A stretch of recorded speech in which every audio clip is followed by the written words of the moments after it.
I never believed in fate until a 7-year-old girl approached me at the park and changed my life forever. Her innocent words, "My mom has your tattoo," sent my world spinning in ways I couldn't have imagined. If you've ever wondered if some connections are written in the stars, stay with me until the end of this story. I promise it will be worth your time. If this resonates with you, please hit that like button and subscribe to see more stories that remind us how unexpectedly beautiful life can be. The autumn air carried a crisp chill as I watched my son, Ethan, climb the playground structure with the determined focus only a 5-year-old can muster. 2 years as a single dad had taught me to cherish these simple moments, his laughter as he conquered the monkey bars, the proud grin when he reached the top of the slide.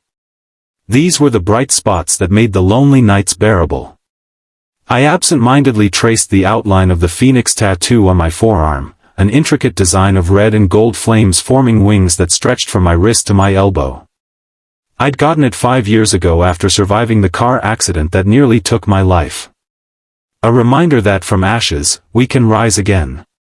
"My mom has your tattoo," came a small voice beside me. I turned to find a little girl with curly brown hair and eyes that seemed too wise for her young face.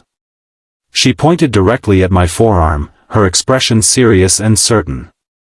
"Your mom has a phoenix?" I asked, smiling at what I assumed was a child's imagination. "Yes. The same one. With the red and yellow fire wings." She traced the pattern in the air with her finger. "She says it's because she came back stronger after being broken." Something in her description made my heart skip. The phoenix wasn't a common tattoo, and the meaning she described mirrored my own reasons exactly. "I'm Lily," she said, extending her small hand with formal politeness that made me chuckle. "I'm Daniel," I replied, shaking her hand. "And that's my son, Ethan, on the slide." "I'm 7, she continued. "My mom says I shouldn't talk to strangers, but you're not really a stranger if I know about your tattoo, right?" Before I could explain the flaws in her logic, a worried voice called out. "Lily! What have I told you about wandering off?" I looked up and the world seemed to stop. Walking toward us was a woman with familiar chestnut hair and eyes I'd once known better than my own. Eyes I hadn't seen in nearly 8 years. Claire. Her name escaped my lips before I could process what was happening. She froze mid-step, her gaze locking with mine, then dropping to my exposed forearm where the phoenix spread its wings. Her hand instinctively moved to her own forearm, covered by a light jacket despite the mild weather. "Daniel," she whispered, and in that single word, I heard echoes of our past, college sweethearts who'd promised forever until life pulled us in different directions. My medical school in Boston, her art fellowship in Paris. We'd chosen careers over love, believing we were too young to compromise our dreams. "You know my mom?" Lily asked, looking between us with curious eyes. The question hit me like a physical blow.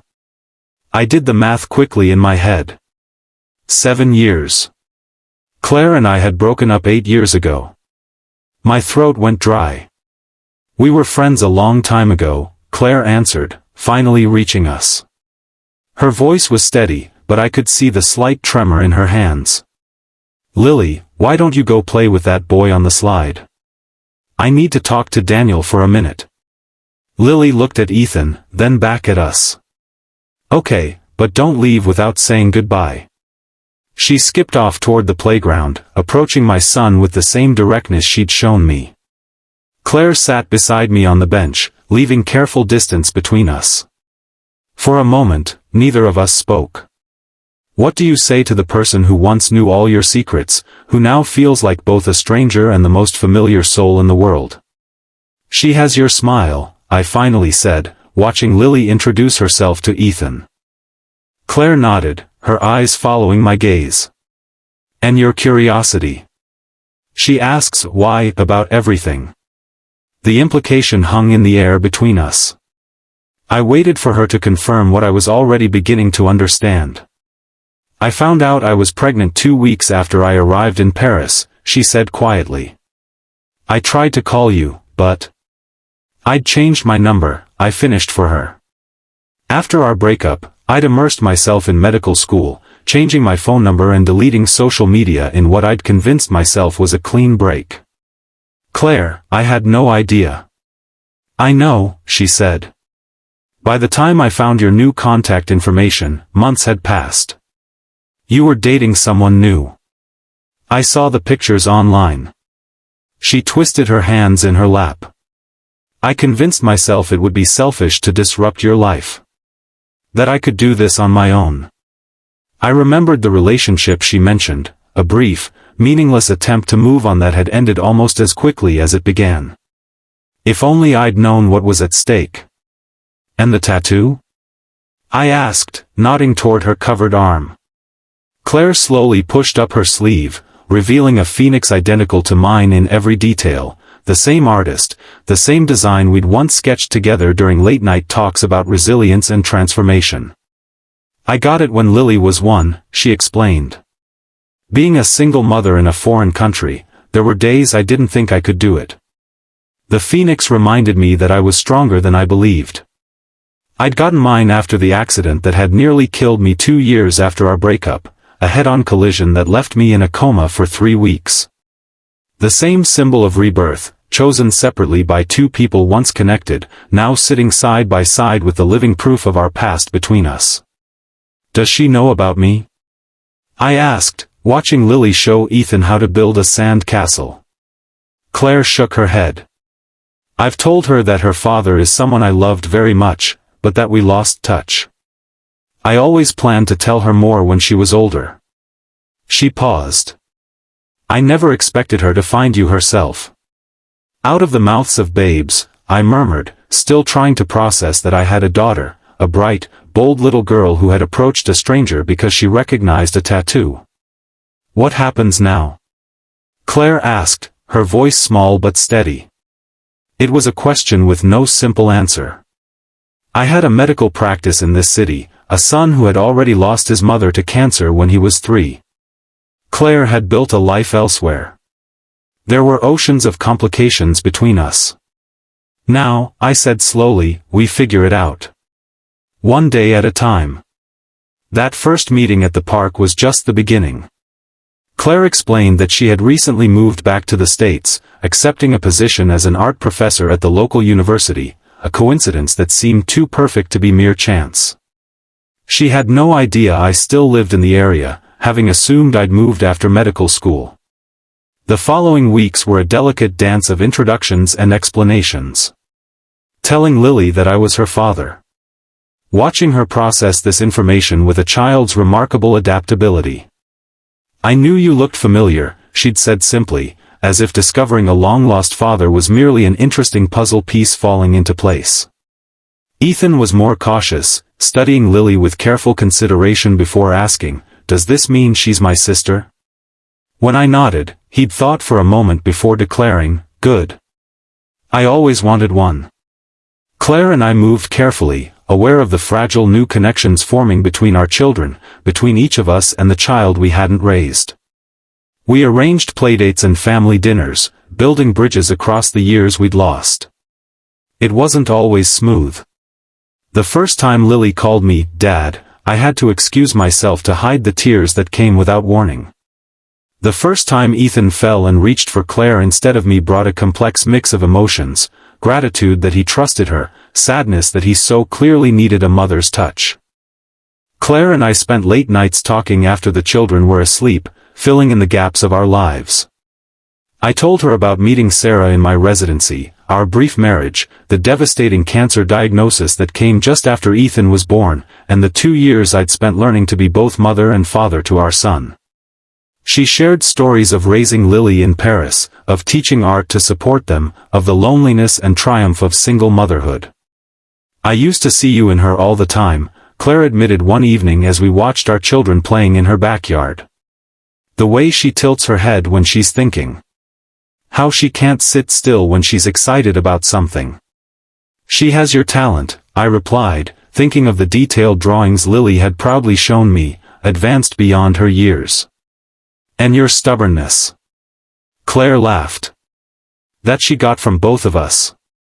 3 months after that chance meeting at the park, I found myself sitting across from Claire at a restaurant, our first official date in 8 years. We were different people now, shaped by separate joys and sorrows, but the connection between us remained, transformed rather than diminished by time. "Do you ever wonder," Claire asked, twirling her wine glass thoughtfully, "what would have happened if we'd made different choices back then? If one of us had been willing to compromise?" I considered her question carefully. I used to. After Sarah died, I thought a lot about paths not taken. I reached across the table to touch her hand. But I don't think we were ready then. We needed to become the people we are now. "And who are we now?" she asked, her fingers intertwining with mine.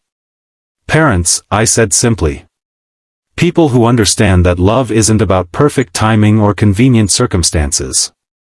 It's about choosing each other, even when it's complicated."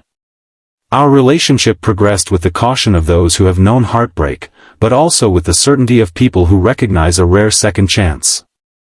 We were building something new on the foundation of our past, creating a family from pieces that somehow fit together perfectly despite their different origins. 6 months after Lily pointed out my tattoo, Claire and the children moved into my house. The adjustment period was both challenging and beautiful. Ethan and Lily squabbled over bathroom time and television choices, but also formed an unbreakable alliance against the world. They protected each other at school, shared secrets, and sometimes fell asleep together on the couch during movie nights, Lily's head on Ethan's shoulder in a tableau that never failed to catch my breath.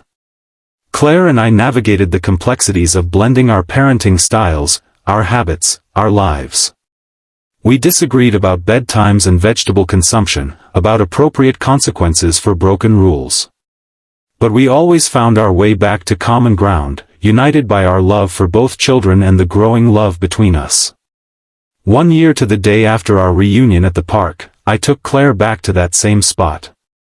The children were with my parents for the evening, excited about the sleepover but unaware of my plans. As the sun began to set, painting the sky in shades of orange and gold that matched our twin phoenixes, I knelt before her. 8 years ago, we chose different paths because we thought we couldn't have both love and our dreams, I said, holding her hands in mine. We were wrong. Sometimes the dream is the love, just waiting for the right time. I pulled out a ring, not a traditional diamond, but a band of gold with a small ruby and amber phoenix inlaid in the metal. "Claire, will you marry me? Will you help me raise our children, both our children, and maybe even add to our family someday?" Tears spilled down her cheeks as she nodded, pulling me to my feet and into her arms. "Yes," she whispered against my lips. 1,000 times, yes.